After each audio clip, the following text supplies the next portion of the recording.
Hi guys, I'm Saumya and I'm back again with another video. I hope you're all well and safe. So I make a lot of bookish content on this channel. So if you are a book lover and a reader or would like to become one, then do hit that subscribe button and don't forget to click on the bell icon. So the end of 2021 is right around the corner, and even though this was a challenging year for me, I really want to end it on a positive note. So today's video is all positive and full of appreciation, because in today's video I am going to talk about my 5 books of 2021 that were totally worth the hype. And these are some popular books that I had been hearing about, so I finally checked them out in 2021 and I was not disappointed at all. And the point of today's video is that if you have heard about these popular books, which I'm sure you have, check them out because they are worth your time. Anyway, whenever you pick up a popular title, you are always nervous because you have this unrealistic expectation. The bar is so high due to other people's positive reviews, and this is something that happens subconsciously. You don't make any effort for that, because when you hear people saying all these good things that, oh my god, go for this book, go for this book, even if you don't want to create expectations, they automatically get created. And when the book doesn't live up to that bar that kind of gets set automatically, it feels bad. But that did not happen for me in case of these 5 titles. So I want to talk about them, and let me know in the comments which all popular hyped books you ended up reading, which you loved as well. Recommend me those books, guys, in the comments. I look forward to them, and let's begin this video. So I'll start by talking about The 7 Husbands of Evelyn Hugo by Taylor Jenkins Reid.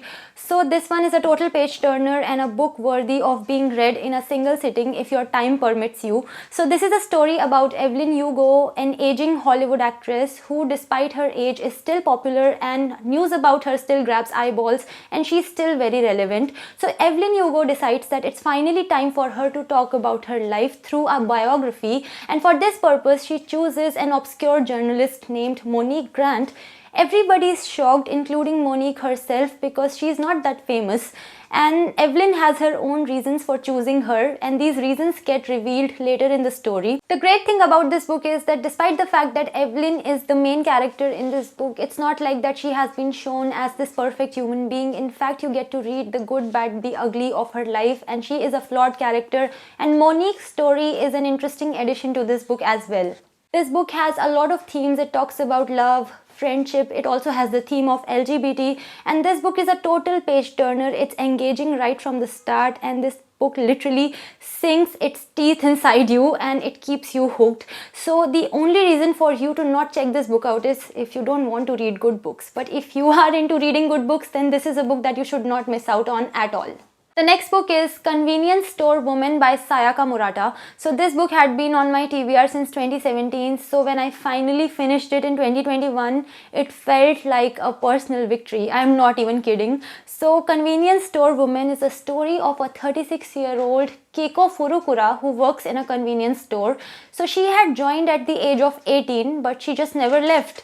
Employees came and went, managers came and went, but Keiko stayed where she was, at the convenience store. So this is a story about how she is different from other people, how she stands out of the crowd and not in the best way possible. So on the whole, this story talks about Keiko's general experiences, how she views the world around her, and also how the people she interacts with view her as a person. In addition to that, this book also talks about how our society functions and how we are expected to conform to some societal norms that don't always make sense, because in the world that we live in, seeming quirky and standing out is much worse than following some senseless rules, and that's just how our society functions. This aspect of our society is unsettling, and the story exposes this in a subtle yet firm way. On the whole, this is an engaging read which is brilliant at the same time.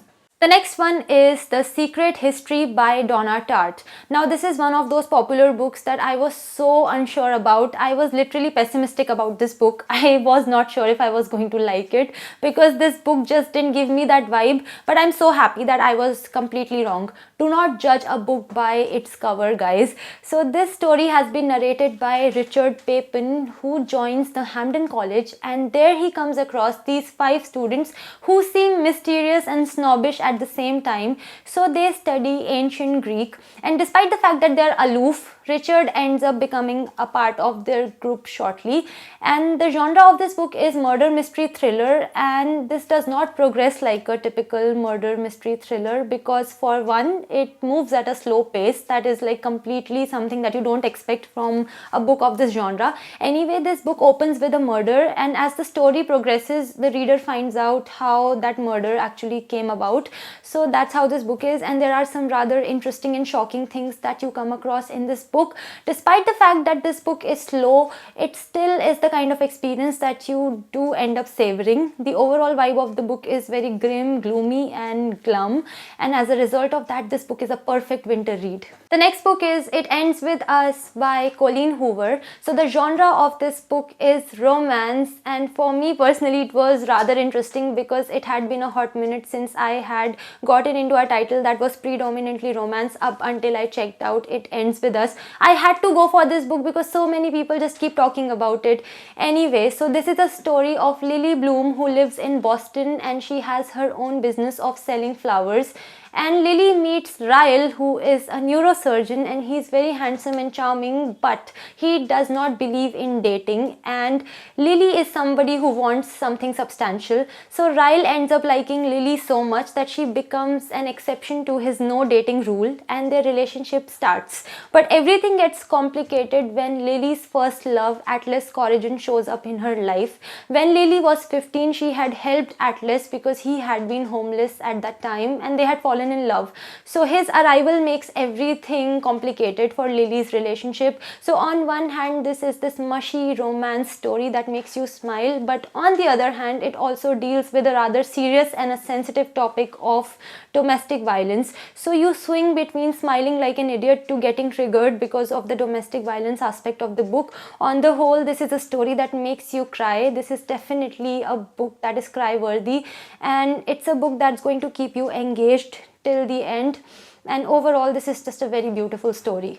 Next book is Atomic Habits by James Clear. Now this one is a non-fiction self-help book that talks about the importance of creating tiny changes in your life, because if you create these tiny changes and if you keep at it, they can compound into some significant results over the years. This book talks about the concept of patience and the concept of delayed gratification, and also it talks about the 4 laws of building habits. Now Atomic Habits is a book that, even though it's self-help, it's not at all boring to read. It's actually quite easy and interesting to read, and it suggests a lot of techniques that are very easy and doable, and as a result of that, you can derive some practical use from this book. Atomic Habits is one such self-help book that deserves all the hype that it has and some more. So if you haven't checked this book out, and more importantly, if you feel that you suffer from bad habits and that you need to improve the quality of your life and you don't know how, then Atomic Habits is a book that can literally be very helpful to you, because it indeed calls itself an operating manual